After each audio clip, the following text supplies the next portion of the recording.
class, today we discuss Golden Output theory of personality.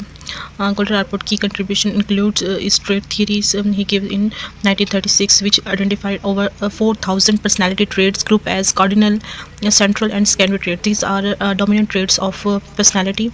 He proposed functional autonomy, the idea that behaviors can evolve from external motives to become self-driven.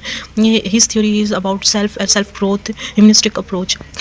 He is not as a humanistic psychologist. He just give the idea of humanistic approach. He is an individual psychologist. He focused on individuality and personal growth, greatly influenced later psychologists like Maslow, Carl Rogers, that shapes understanding of personality and self. These are actual humanistic psychologists who give this free will concept and humanistic approach. Next, we discuss the Alport's outline. First one is psychology of individual, overview of Alport's psychology of individual. Next, Alport's approaches to personality theory, structure of personality, motivation according to this theory, and study of individual that Alport give us. Next, we have the introduction of individual psychology. What is individual psychology? Alport, we are discussed later in previous chapter that Alport is the pioneer of personality. Earlier philosopher that give us personality theory concept. He wrote a book about personality. He reject many philosophies about psychoanalysis, like hidden motives, behaviorism, like environmental triggers or stimulus response based theories. He choose instead that particular theories to conscious unique individual prospects of study. इसने कहा था कि जो इंसान होते हैं उनके अंदर यूनिकनेस पाई जाती है, उनके कुछ कॉन्शियस एक्सपीरियंसेस होते हैं जो उन्हें यूनिक बनाते हैं, रादर दैन साइकोएनालिसिस और behaviourism that we discussed previously about subjective wellbeing. Next हमारे पास है अल्पोर्ट वाज हिस्ट्री अल्पोर्ट की. अल्पोर्ट एक इटालियन में पैदा हुआ था और 1897 में ये यंगेस्ट डॉक्टर था उस कंट्री का. और इसने अपनी जो अर्ली एजुकेशन थी वो हार्वर्ड यूनिवर्सिटी से इसने ली थी और उधर ही इसने फर्दर काम किया था और पीएचडी की थी साइकोलॉजी में. और ये एक फेमस साइकोलॉजिस्ट था उस टाइम का और इसने काफ़ी बुक्स भी लिखी थी साइकोलॉजी से रिलेटेड. उसके बाद हम ओवरव्यू देख लेते हैं Alport theory का. इस next outline we have overview of Alport theory. Alport theory जो Alport गोल्डन Alport है, इसको फादर ऑफ पर्सनालिटी साइकोलॉजी भी कहा जाता है क्योंकि इसने सबसे पहले कंसेप्ट दिया था पर्सनालिटी का अपनी एक बुक में जो इसने अर्ली स्टडीज़ में इसने लिखी थी. इसने कहा था कि जो इसने जो वर्क था इसने साइकोलॉजी का फोकस किया था dark hidden depths of unconscious, मतलब जो हमारे पास्ट एक्सपीरियंसेस होते थे साइको एनालिसिस में बताया था. और जो स्टिमुलस रिस्पॉन्स बेस्ड जो एनिमल्स पे उन्होंने थेरीज की जैसे बिहेवियरिज्म पे, इन दोनों जो स्कूल ऑफ थॉट्स हैं इनको इसने बिल्कुल रिजेक्ट किया था. इसने कहा जो पास्ट एक्सपीरियंसेस या एक्सपेरिमेंटल वैल्यूज़ जो होती है ना वो इतनी वैल्यूज़ नहीं रखती, जबकि जो स्टडी ऑफ हेल्दी और यूनिक कॉन्शियस इंडिविजुअल पार्ट्स होते हैं वो बहुत ज़्यादा मतलब इंपॉर्टेंस रखते हैं साइकोलॉजी के अंदर. उसके बाद हमारे पास है ओवरव्यू इसका. कुछ देख लेते हैं. इसमें इसने कहा था जो कोर इसका बिलीफ है, इसने कहा था every person has a entirely unique personality. इसने कहा था कि ना हर इंसान की एक पर्सनैलिटी होती है जो इसे कोई यूनिक बनाती है. इसने आर्ग्यू किया था साइंस ऑफ पर्सनैलिटी पे. इसने कहा था जो लुक्स होती हैं वो मैटर नहीं करती, बल्कि रूल्स जो हम अपनी लाइफ पे अप्लाई करते हैं वो मैटर करते हैं कि हमारा किस तरह का थिंकिंग पैटर्न होना चाहिए, एक स्पेसिफिक पैटर्न जो हर इंसान का एक दूसरे से मुख्तलिफ होता है. इसने जो फेमस आइडियाज़ थे जैसे हमारे पास हैं साइकोएनालिसिस जिसमें चाइल्डहुड ट्रॉमास हैं और जो बिहेवियरिज्म अप्रोच है हमारे पास हिस्ट्रिक अप्रोच है, उस दोनों को इसने रिजेक्ट किया था. इसने कहा था हमें ना प्रेजेंट पे फोकस करना चाहिए ना कि पास्ट एक्सपीरियंसेस पे जो हमें जस्ट मतलब न्यूरोटिक साइड पे ले जाते हैं. इसने कहा था हर इंसान एक डायनेमिक खासियत रखता है, ग्रोइंग होना चाहिए, उसको फॉरवर्ड लुकिंग होना चाहिए, ना कि उसको पास्ट पे फोकस करना चाहिए. तो ये कुछ इसने अल्टीट्यूड्स बताए थे पर्सनालिटी की अपने ओवरव्यू के अंदर.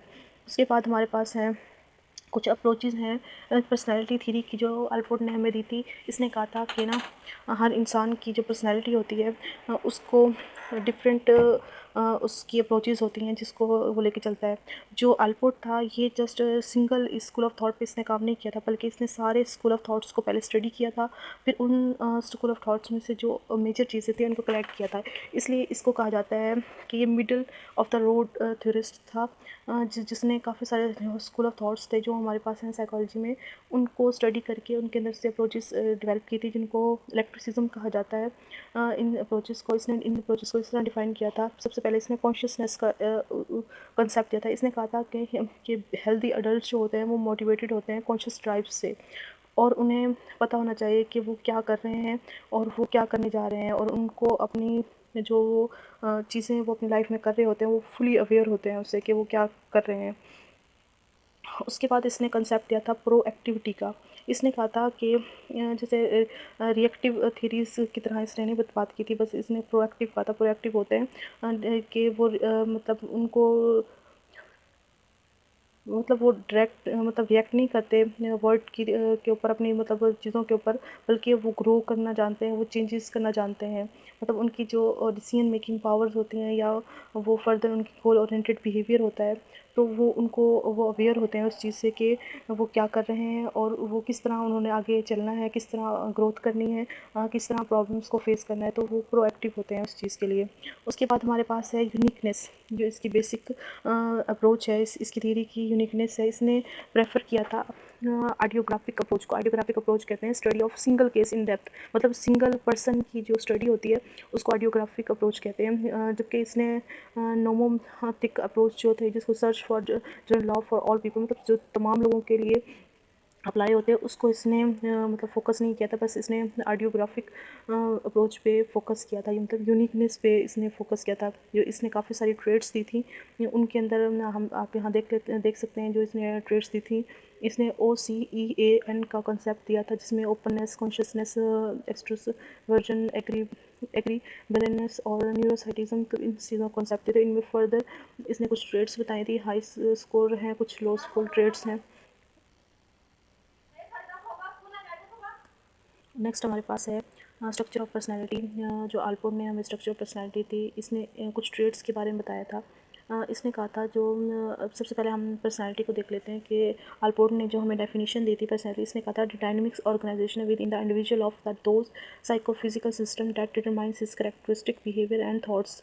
इसने कहा था कि ना जो पर्सनालिटी होती है वो डायनेमिक ऑर्गेनाइजेशन होती है, जो किसी भी इंडिविजुअल का साइकोफिजिकल सिस्टम के अंदर उसके बिहेवियर और उसके थॉट प्रोसेस को डिटरमाइन करती है। इसने कहा था to describe this structure he focus on traits की। इसने जिस पर्सनैलिटी को डिस्क्राइब करने के लिए जो पैटर्न इस्तेमाल किया था, इसने फोकस ऑन ट्रेड्स को परसेंट डिस्क्राइब किया था। इसमें पास है ट्रेट हिरार्की पे आल्पोर्ट ने क्या बताया था? इसने बताया था जो ट्रेट्स होती हैं वो बेसिक बिल्डिंग ब्लॉक्स होते हैं किसी भी पर्सनैलिटी के अंदर। तो इसने पर्सनैलिटी को 3 कैटेगरीज में डिवाइड किया था। सबसे पहले जो ट्रेट है उसको इसने कार्डिनल ट्रेट का नाम दिया था। कार्डिनल ट्रेट्स वो ट्रेट्स होते हैं जो किसी भी इंसान के अंदर पूरी लाइफ के अंदर जो डोमिनेंट ट्रेट्स होते हैं, जो पहचानी जाती हैं कि ये इंसान इस तरह का है, तो उनको कार्डिनल ट्रेट्स का नाम दिया था, जो डोमिनेंट ट्रेट्स होती हैं।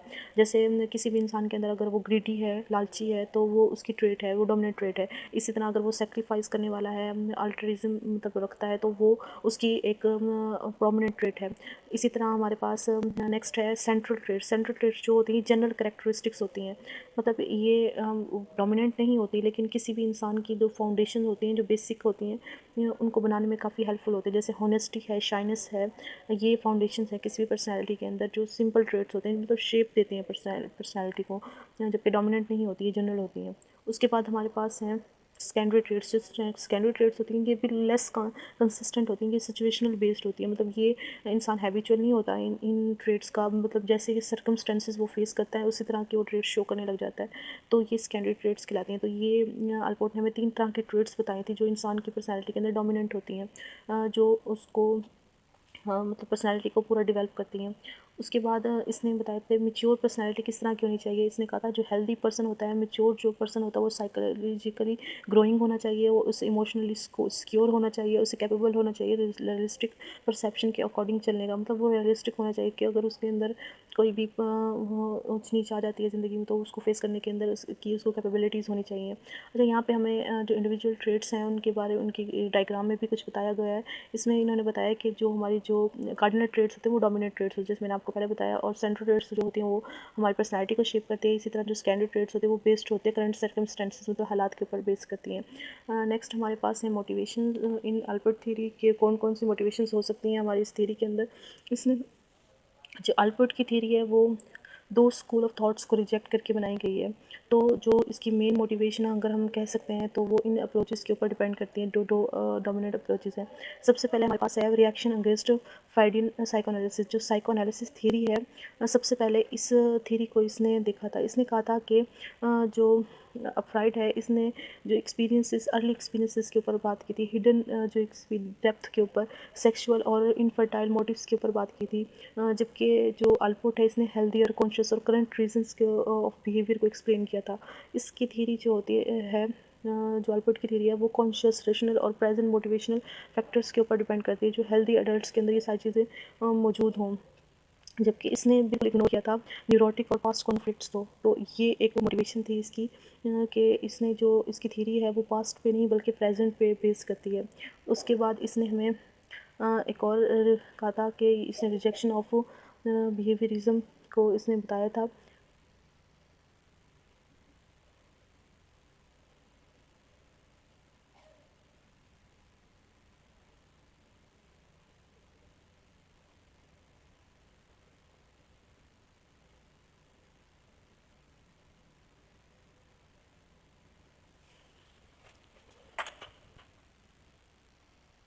उसने अल्पोर्ट ने जो अपोज किया था बिहेवियर्स जो फिलोसफर्स थे, इन्होंने बताया था कि पर्सनालिटी जो होती है वो स्टिमुलस रिस्पॉन्स हैबिट्स और एनिमल लर्निंग प्रिंसिपल के ऊपर बेस करती है। जबकि अल्पोर्ट ने जो मैं थ्योरी दी थी इसने कहा था जो ह्यूमन बिहेवियर होता है वो हम प्लान इंटेंशंस और वैल्यूज़ के ज़रिए बनाते हैं, ना कि एक्सटर्नल रेनफोर्समेंट के ज़रिए। इसकी जो मोटिवेशनल थी वो प्रोएक्टिव थी, जो हमें फ्यूचर गोल्स जो शेप करती है, ना कि रिएक्टिव जो हमें प्रेजेंट बिहेवियर्स के ऊपर डिपेंड करती है, उसके बारे में नहीं था। उसके बाद इसने हमें दी थी positive motivation for Alfred theory. इसकी पॉजिटिव मोटिवेशंस क्या थी, इसने यूनिक इंडिविजुअल्स के बारे में डिस्क्राइब किया था और जो हर इंसान के अंदर हर ग्रुप्स के अंदर मौजूद होती है। इसने पर्सनल डिस्पोजिशन मतलब ट्रेड्स के ऊपर काफ़ी ज़्यादा एम्फेसिस किया था, जो हमने प्रीवियसली पढ़ी हैं 3 ट्रेड्स उनके ऊपर।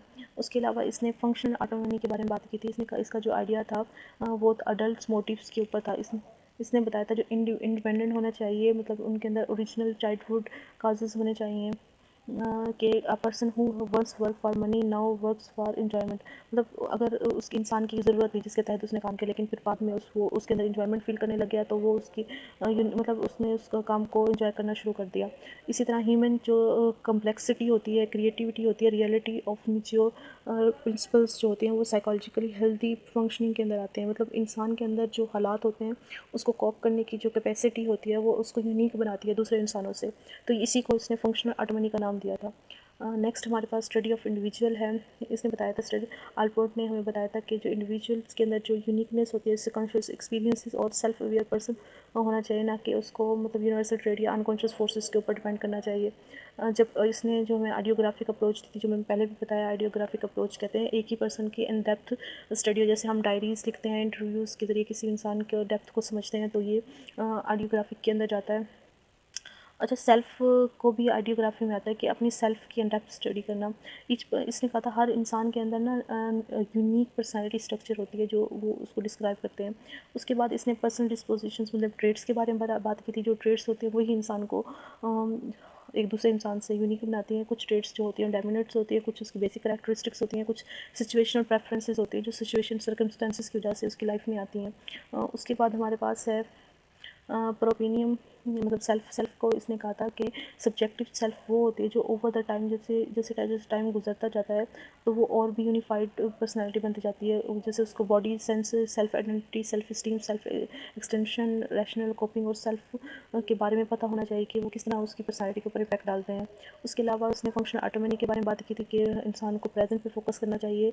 वो इंसान की इस तरह की ट्रेड्स होती हैं कि वो एक काम को ज़रूरत के तहत करता है और बाद में उसको अपने जब उसका हैबिचुअल हो जाता जाता है तो उसको इन्जॉयमेंट के एंजॉय करने लग जाता है, तो वो उसकी फंक्शनल ऑटो मीनिंग में आता है। मतलब इन जो अडल्ट मोटिव्स होते हैं वो इंडिपेंडेंट होते हैं, ना कि वो चाइल्डहुड एक्सपीरियंसेस या ड्राइव्स के ऊपर बेस करते हैं। इसका मेन फोकस था प्रेजेंट के ऊपर, प्रेजेंट बिहेवियर, ना कि पास्ट काजेज़ के ऊपर। उसके बाद इसका जो क्रिटिक था नोमोथेक मेथड पे, इसने कहा था कि ना हमें ग्रुप और इनकी शक्ल में मतलब बिहेवियर को स्टडी नहीं करना चाहिए, बल्कि हर इंडिविजुअल को यूनिकली उसके एट्रीब्यूट्स की बेस पे उसको जज करना चाहिए, उसको अंडरस्टैंड करना चाहिए। इसी तरह इसने कंपेनियन थे जो जिसने मोनोफोजिनिक अप्रोच के ऊपर काम किया था। मोनोफोजिनिक अप्रोच क्या होती है? ये होती है पैटर्न ऑफ इंडिविजुअलिटी के, इंडिविजुअलिटी को किस तरह उसके पैटर्न्स को स्टेप बाय स्टेप समझना है। ये थी हमारे पास अल्बर्ट की थ्योरी। होप सो आप लोगों को समझ में आई होगी।